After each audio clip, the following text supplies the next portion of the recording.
I've read thousands of Steam reviews for the game Stardew Valley, but why does this game feel so therapeutic? And why can't you put it down once you start playing? Welcome to the channel, I'm Dr. Cody Phillips. I research motivation, cognitive biases, and the benefits of playing video games. In today's video, I'll be breaking down some of the psychological benefits of playing Stardew Valley.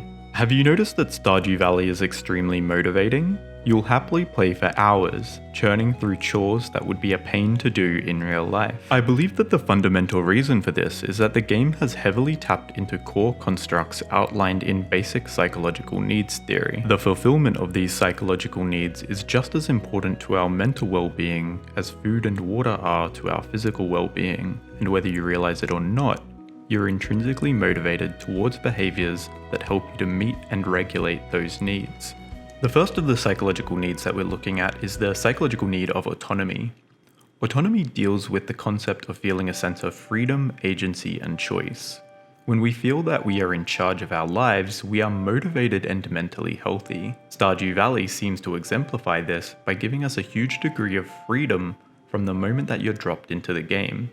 You can explore the town, you can work on your farm, and as the game progresses, the number of places that you can go and the number of things that you can do continues to expand. If you want to spend the day fishing, you can do that. If you want to spend the day in the mines, that's completely fine too. While many other role-playing games let you make choices, Stardew Valley's choices feel somewhat less linear. You can marry whoever you want. Hell, you could marry someone, divorce them, wipe their memory, and then marry them again if that's what you're into. Compare this to another role-playing game like Fallout 4. When you first stumble upon the Minutemen, that questline can only resolve in one way. Even if you tell Preston that you're not interested in helping him, you'll eventually find yourself on the roof in a suit of power armor, and then a scripted event summons a spooky death lord. While Fallout 4 gives you some choices, a lot of them feel inconsequential. You're nothing to me. You know, you talk like a jerk, but you still helped us out, whether you wanted to or not. Stardew seems to handle this much better, giving you a sense of freedom about how you spend your days. This sense of freedom would add to your internal feelings of autonomy. The second psychological need that we're looking at is competence. Competence is fairly self-explanatory. It's this idea that you feel that you have some degree of skill or mastery, and you have the ability to influence the world in the way that you'd like. While most games can facilitate a sense of competency, Stardew Valley achieves this in a fairly unique way. There are a lot of open-ended puzzles to solve. If you're anything like me, you've looked at the wiki or a helpful guide to figure out what to plant, when to plant it, and you've managed to optimize your farm into a finely oiled crop-producing machine. You've picked more blueberries than you know what to do with, and been rewarded with the satisfying noise they make when your magnet ring hoovers them up. While there are some combat-based challenges, for the most part, Stardew Valley does not feel overwhelming. You always have a sense of control, you can always decide to backtrack out of the mines if your health is getting low, and even if you do happen to faint in the mines, there's very little in the way of punishment. There are no challenges in Stardew Valley that you can't overcome. There are so many things to do that no matter what you do, it always feels like you're making meaningful progress. I feel that this kind of gives rise to this sense of competence within the player.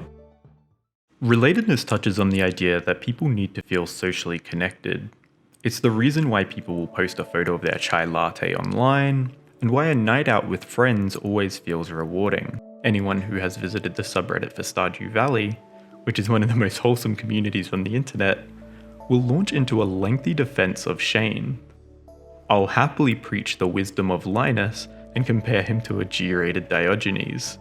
While a lot of farming simulators can be sickly sweet, Stardew Valley has better characterization. The game has even won awards for its portrayal of mental health issues. While the storyline for befriending characters doesn't do much to the overall narrative of the game, all of the characters have moments of growth and vulnerability. It should come as no surprise that playing Stardew Valley will make you feel increased relatedness and more socially connected.